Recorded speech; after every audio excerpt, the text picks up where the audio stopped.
আবার এখন যখন ফাঁসির হুকুম হয়েছে, এরপরে দেখলাম বসে বসে ফুটপাট করে, সামান্য একটু অনুশোচনাও নাই। আবার কোন দিন চলে আসবে চট করে, আবার দেশের কর্মীদেরকে ডাইরেকশন দেয়, আবার লকডাউন দেয়, আবার হরতাল দেয়। এই সব কিছু পাইতারা করে বাংলাদেশকে আবার দখল করার জন্য চেষ্টা করবে। পরিষ্কার ভাষায় বলতে চাই, যাদেরকে জুলাই আগস্টের আন্দোলনে বিতাড়িত করা হয়েছে, তাদেরকে যদি আবার কেউ আনতে চায়, আবার যদি বাংলাদেশে পা রাখতে চায়, এদেশের জনগণ পিটায়া তক্তা বানায় দেবে। কি বলা হয় বাংলা, এটাকেও বলা হয় বাংলা। কিন্তু যখন স্বাধীনতা অর্জিত হয়েছে 47-এ, তারা হলো ইন্ডিয়া হিন্দুস্তান, আমরা কেন পাকিস্তান?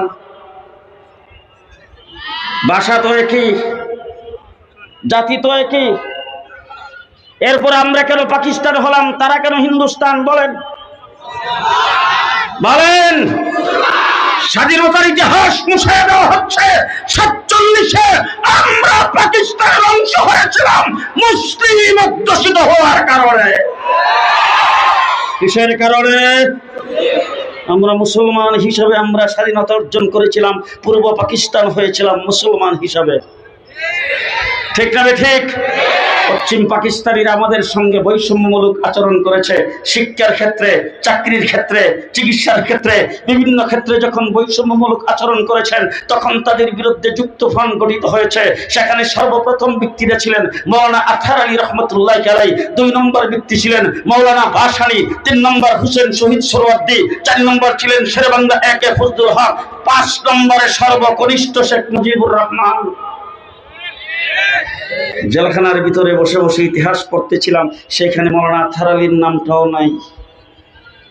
সুরের দল তার নামটাও মুছে ফেলছেন। পশ্চিম পাকিস্তানের বিরুদ্ধে আমরা যখন আন্দোলন সংগ্রাম করেছি, তখন সে আন্দোলন ইসলামের বিরুদ্ধে ছিল না, তখন কোনো আকীদার লড়াই ছিল না, তখন কোনো ইমানের লড়াই ছিল না। তারা আমাদের উপর জুলুম করেছেন। জুলুমবাজদের, জালেমদের বিরুদ্ধে আমরা মুসলিম হিসাবে আন্দোলন করেছিলাম। 1970-এর নির্বাচনে শেখ মুজিবুর রহমান সাহেব ইশতেহারে পরিষ্কার ভাষায় বলেছিলেন, আমার দল নিরঙ্কুশ সংখ্যাগরিষ্ঠতা পেলে সরকার গঠন করলে ইসলামের বিরোধিতা করা হবে না, ইসলামের বিরুদ্ধে আমরা কিছুই করব না। দেশের মানুষ ভোট দিয়েছে, তারপরে যখন নিরঙ্কুশ সংখ্যাগরিষ্ঠতা পাইছে, পশ্চিম পাকিস্তানিরা তার কাছে ক্ষমতা হস্তান্তর করতে যখন নিষেধ করেছেন, যখন অপারগতা স্বীকার করেছেন, যখন তারা ক্ষমতা হস্তান্তর করতে রাজি নয়, তখন 7.5 কোটি মানুষ অস্ত্র ধরে 9 মাস যুদ্ধ করে আমরা স্বাধীনতা অর্জন করেছি। আমাদের প্রথম পরিচয়, ডাইনি বামে তাকিয়ে দেখবেন, কেউ যদি কথা না কহে কাওয়াকাদের দলের লোক।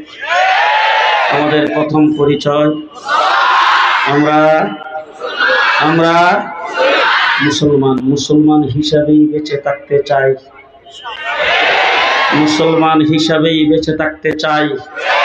আমাদের পরবর্তী প্রজন্ম, আমাদের সন্তানদেরকে মুসলমান হিসাবেই রেখে দিতে চাই। কথা পরিষ্কার, ঠিক না ঠিক? এর বাইরে কিছু মানতে রাজি না, যে এর বাইরে কিছু মানতে রাজি না। খুব ভালো করে মনে রেখেন, আজকে আমাদের কিনে অনেকে অনেক রকম টল করে। কিছুদিন আগে শুনলাম একজন সেলিব্রিটি বক্তা জেলখানার ভিতরে আমাদের সাখাওয়াত হোসেন রাজির কাছে মিজান কিতাব পড়ছে। বক্তৃতাই বলছেন যে কওমি মাদ্রাসার সিলেবাসের দোষের কারণে যুদ্ধবৃত্তি তৈরি হয় না। কি মনে করেন?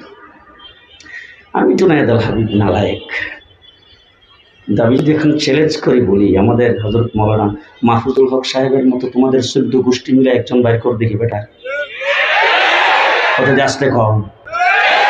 আমাদের মাওলানা মামুনুল হকের মতো একজন ব্যক্তি বের করে দেখাও, আমাদের মুফতি মহিউদ্দিনের মতো একজন ব্যক্তি বের করে দেখাও, আমাদের মুফতি কাফায়েতুল্লাহর মতো একজন ব্যক্তি বের করে দেখাও।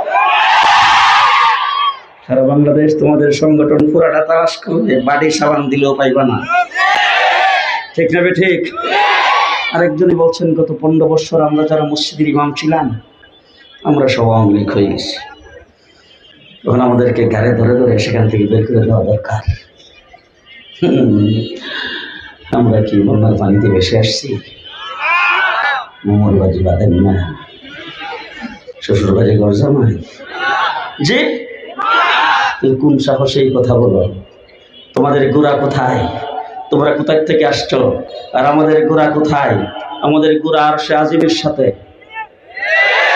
আমরা লেস কাটা না। আমরা কি লেস কাটা? আমরা লেস কাটা না, আমাদের গোড়া আরশে আজিমের সাথে। আপনারা যারা এখানে বসেছেন হযরত ইব্রাহিম আলাইহিস সালামের নাম শুনছেন?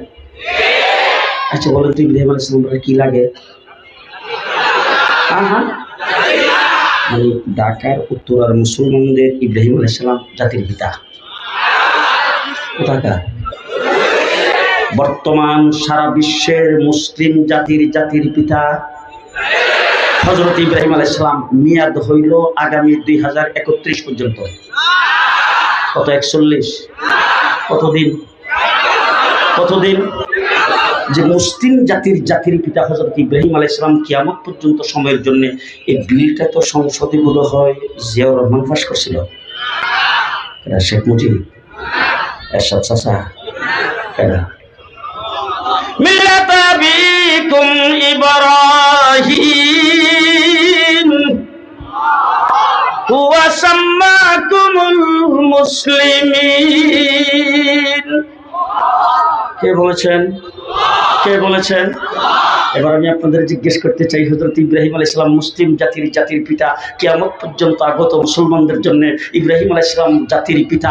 এখন আজ পর্যন্ত ঢাকা শহরে, চট্টগ্রাম শহরে, খুলনা শহরে, বরিশাল শহরে, রংপুর শহরে, রাজশাহী শহরে, সিলেট শহরে অথবা নিউ ইয়র্কে, লন্ডনে, পৃথিবীর কোনো জায়গায়, কোনো শহরে কোনো একজন ব্যক্তি ইব্রাহিম আলাইহিস সালাম জাতির পিতার বিরুদ্ধে কোনো একটা বক্তব্য, কোনো বিবৃতি, কোনো মিছিল, কোনো মানববন্ধন, কোনো প্রসেশন, কোনো সমাবেশ হয়েছে?